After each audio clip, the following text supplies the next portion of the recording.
जय श्री कृष्णा दोस्तों। आज हम 9वें अध्याय का अध्ययन करेंगे। गीता का ज्ञान मनुष्य के लिए बहुत उपयोगी है। कृपया जो मैं अध्याय आपको अध्ययन करवाती हूँ उसे ध्यान से सुनिए और समझिए और जीवन में उतारिए। उसके उपरांत श्री कृष्ण भगवान बोले, हे अर्जुन, तुझ दोष दृष्टि रहित भक्त के लिए इस परम गोपनीय ज्ञान को रहस्य के सहित कहूँगा कि जिसको जानकर तू दुख रूप संसार से मुक्त हो जाएगा। यह ज्ञान सब विद्याओं का राजा तथा सब गोपनीयों का भी राजा है। अति पवित्र, उत्तम, प्रत्यक्ष फल वाला और धर्मयुक्त है। साधन करने को बड़ा सुगम और अविनाशी है। हे परतत्व, इस तत्वज्ञान रूप धर्म में श्रद्धा रहित पुरुष मेरे को न प्राप्त होकर मृत्यु रूप संसार चक्र में भ्रमण करते हैं। हे अर्जुन, मुझ सच्चिदानंद परमात्मा से यह सब जगत जल से बर्फ के सदृश परिपूर्ण है और सब भूत मेरे अंतर्गत संकल्प के आधार स्थित हैं। इसलिए वास्तव में भी मैं उनमें स्थित नहीं हूँ और वे सब भूत मेरे में स्थित नहीं हैं, किंतु मेरी योग माया और प्रभाव को देखकर भूतों का धारण पोषण करने वाला और भूतों को उत्पन्न करने वाला भी मेरा आत्मा वास्तव में भूतों में स्थित नहीं है। क्योंकि जैसे आकाश से उत्पन्न हुआ सर्वत्र विचरने वाला महान वायु सदा ही आकाश में स्थित है, वैसे ही मेरे संकल्प द्वारा उत्पत्ति वाले होने से संपूर्ण भूत मेरे में स्थित है। ऐसे जान, हे अर्जुन, कल्प के अंत में सब भूत मेरी प्रकृति को प्राप्त होते हैं, अर्थात प्रकृति में लय होते हैं, और कल्प के आदि में उनको मैं फिर रचता हूँ। कैसे कि अपनी त्रिगुणमयी माया को अंगीकार करके स्वभाव के वश से परतंत्र हुए इस संपूर्ण भूत समुदाय को बार बार उनके कर्मों के अनुसार रचता हूँ। हे अर्जुन, उन कर्मों में आसक्ति रहित और उदासीन के सदृश स्थित हुए मुझ परमात्मा को वे कर्म नहीं बांधते हैं। हे अर्जुन, मुझे अधिष्ठाता के साकार से यह मेरी माया चराचर सहित सर्व जगत को रचती है और इस ऊपर कहे हुए हेतु से ही यह संसार आवागमन स्वरूप चक्र में घूमता है। ऐसा होने पर भी संपूर्ण भूतों के महान ईश्वर रूप मेरे परम भाव को न जानने वाले मूढ़ लोग मनुष्य का शरीर धारण करने वाले मुझ परमात्मा को तुच्छ समझते हैं, अर्थात अपनी योग माया से संसार के उद्धार के लिए मनुष्य रूप में विचरते हुए को साधारण मनुष्य मानते हैं, जो कि वृथा आशा, वृथा कर्म और वृथा ज्ञान वाले अज्ञानी जन राक्षसों के और असुरों के जैसे मोहित करने वाले तामसी स्वभाव को ही धारण किए हुए हैं। परंतु हे कुंती पुत्र, देवी प्रकृति के आश्रित हुए जो महात्मा जन हैं, वे तो मेरे को सब भूतों का सनातन कारण और नाश रहित अक्षर स्वरूप जानकर अनन्य मन से युक्त हुए निरंतर भजते हैं। वे दृढ़ निश्चय वाले भक्तजन निरंतर मेरे नाम और गुणों का कीर्तन करते हुए तथा मेरी प्राप्ति के लिए यत्न करते हुए और मेरे को बारंबार प्रणाम करते हुए सदा मेरे ध्यान में युक्त हुए अनन्य भक्ति से मुझे उपासते हैं। उनमें कोई तो मुझ विराट स्वरूप परमात्मा को ज्ञान यज्ञ के द्वारा पूजन करते हुए एकत्व भाव से, अर्थात जो कुछ है सब वासुदेव ही हैं, इस भाव से उपासते हैं, और दूसरे पुत्र कत्व भाव से, अर्थात स्वामी सेवक भाव से, और कोई कोई तो बहुत प्रकार से भी उपासते हैं।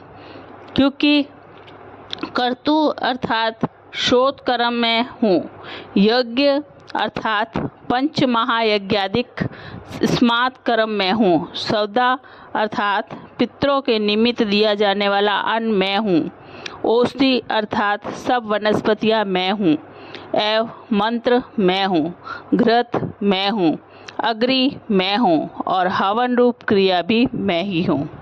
हे अर्जुन, मैं ही इस संपूर्ण जगत का दाता अर्थात धारण पोषण करने वाला एवं कर्मों के फल को देने वाला तथा पिता माता और पितामह हूँ और जानने योग्य पवित्र ओंकार तथा ऋग्वेद सामवेद और यजुर्वेद भी मैं ही हूँ।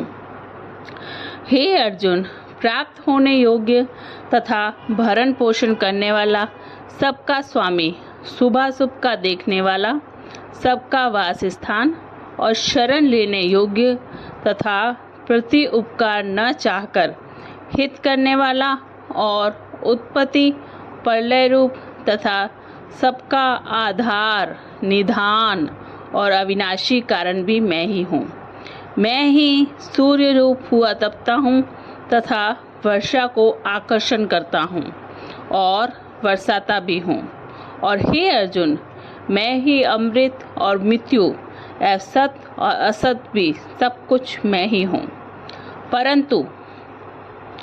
परंतु जो तीनों वेदों में विधान किए हुए सकाम कर्मों को करने वाले और सोम रस को पीने वाले पापों से पवित्र हुए पुरुष मेरे को यज्ञों के द्वारा पूजकर स्वर्ग की प्राप्ति को चाहते हैं, वे पुरुष अपने पुण्य के फल रूप इंद्रलोक को प्राप्त होकर स्वर्ग में दिव्य देवताओं के भोगों को भोगते हैं।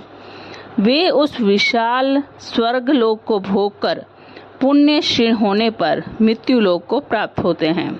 इस प्रकार स्वर्ग के साधन रूप तीनों वेदों में कहे हुए सकाम कर्म के शरण हुए और भोगों की कामना वाले पुरुष बारंबार जाने आने को प्राप्त होते हैं, अर्थात पुण्य के प्रभाव से स्वर्ग में जाते हैं और पुण्य क्षीण होने से मृत्यु लोक में आते हैं। जो अनन्य भाव से मेरे में स्थित हुए भक्तजन मुझ परमेश्वर को निरंतर चिंतन करते हुए निष्काम भाव से बसते हैं, उन नित्य एक ही भाव से मेरे में स्थित वाले पुरुषों का योगक्षेम मैं सवय प्राप्त कर देता हूँ। हे अर्जुन, यद्यपि श्रद्धा से युक्त हुए जो सकामी भक्त दूसरे देवताओं को पूजते हैं, वे भी मेरे को ही पूजते हैं, किंतु उनका वह पूजना अविधि पूर्वक है अर्थात अज्ञान पूर्वक है, क्योंकि संपूर्ण यज्ञों का भोक्ता और स्वामी मैं ही हूँ। परंतु वे मुझ अदिव्य स्वरूप परमेश्वर को तत्व से नहीं जानते, इसी से गिरते हैं अर्थात पूर्व जन्म को प्राप्त होते हैं। कारण यह नियम है कि देवताओं को पूजने वाले देवताओं को प्राप्त होते हैं, पितरों को पूजने वाले पितरों को प्राप्त होते हैं, भूतों को पूजने वाले भूतों को प्राप्त होते हैं और मेरे भक्त मेरे को ही प्राप्त होते हैं। इसलिए मेरे भक्तों का पूर्व जन्म कभी नहीं होता। हे अर्जुन, मेरे पूजन में यह सुगमता भी है कि पत्र पुष्प फल जल इत्यादि जो कोई भक्त मेरे लिए प्रेम से अर्पण करता है, उस शुद्ध बुद्धि निष्काम प्रेमी भक्त का मैं प्रेम पूर्वक अर्पण किया हुआ वह पुत्र पुष्पादिक मैं सगुण रूप से प्रकट होकर पति सहित खाता हूँ। इसलिए हे अर्जुन, तू जो कुछ कर्म करता है, जो कुछ खाता है, जो कुछ हवन करता है, जो कुछ दान देता है, जो कुछ सर्व धर्म आचरण रूप तप करता है, वह सब मेरे अर्पण कर। इस प्रकार कर्मों को मेरे में अर्पण करने रूप संन्यास योग से युक्त हुए मन वाला तू शुभाशुभ फल रूप कर्म बंधन से मुक्त हो जाएगा और उनसे मुक्त हुआ मेरे को ही प्राप्त होएगा। यद्यपि मैं सब भूतों में समभाव से व्यापक हूँ, न कोई मेरा अप्रिय है और न ही कोई प्रिय है, परंतु जो भक्त मेरे को प्रेम से भजते हैं वे मेरे में और मैं भी उनमें प्रत्यक्ष प्रकट हूँ। मेरी भक्ति का और भी प्रभाव सुन। यदि कोई अतिशय दुराचारी भी, ये बात नोट कर लें, यदि कोई अतिशय दुराचारी भी अनन्य भाव से मेरा भक्त हुआ मेरे को निरंतर भजता है, वह साधु ही मानने योग्य है, क्योंकि वह यथार्थ निश्चय वाला है, अर्थात उसने भली प्रकार निश्चय कर लिया है कि परमेश्वर के भजन के समान अन्य कुछ भी नहीं है। इसलिए वह शीघ्र ही धर्मात्मा हो जाता है और सदा रहने वाली परम शांति को प्राप्त होता है। हे अर्जुन, तू निश्चय पूर्वक सत्य जान कि मेरा भक्त नष्ट नहीं होता, क्योंकि हे अर्जुन, स्त्री, वेश्य और शूद्रादिक तथा पाप योनि वाले भी जो कोई होवे, वे भी मेरे शरण होकर तो परम गति को ही प्राप्त होते हैं। फिर क्या कहना है कि पुण्यशील ब्राह्मण जन तथा राजश्री भक्तजन परम गति को प्राप्त होते हैं। इसलिए तो सुख रहित और क्षणभंगुर इस मनुष्य शरीर को प्राप्त होकर निरंतर मेरा ही भजन कर, अर्थात मनुष्य शरीर बड़ा दुर्लभ है, परंतु है नाशवान और सुख रहित, इसलिए काल का भरोसा न करके तथा अज्ञान से सुख रूप भासने वाले विषय भोगों में न फंसकर निरंतर मेरा भजन कर। केवल और केवल मुझ सच्चिदानंद वासुदेव परमात्मा में ही अनन्य प्रेम से नित्य निरंतर अचल मन वाला हो और मुझ परमेश्वर को ही श्रद्धा प्रेम सहित निष्काम भाव से नाम गुण और प्रभाव के श्रवण कीर्तन मनन और पठन पाठन द्वारा निरंतर भजने वाला हो तथा मुझ शंख चक्र गदा पद और किरीट कुंडल आदि भूषणों से युक्त पीताम्बर वनमाला और कौस्तुभमणि धारी विष्णु का मन वाणी और शरीर के द्वारा सर्वस्व अर्पण करके अतिशय श्रद्धा भक्ति और प्रेम से विहलता पूर्वक पूजन करने वाला हो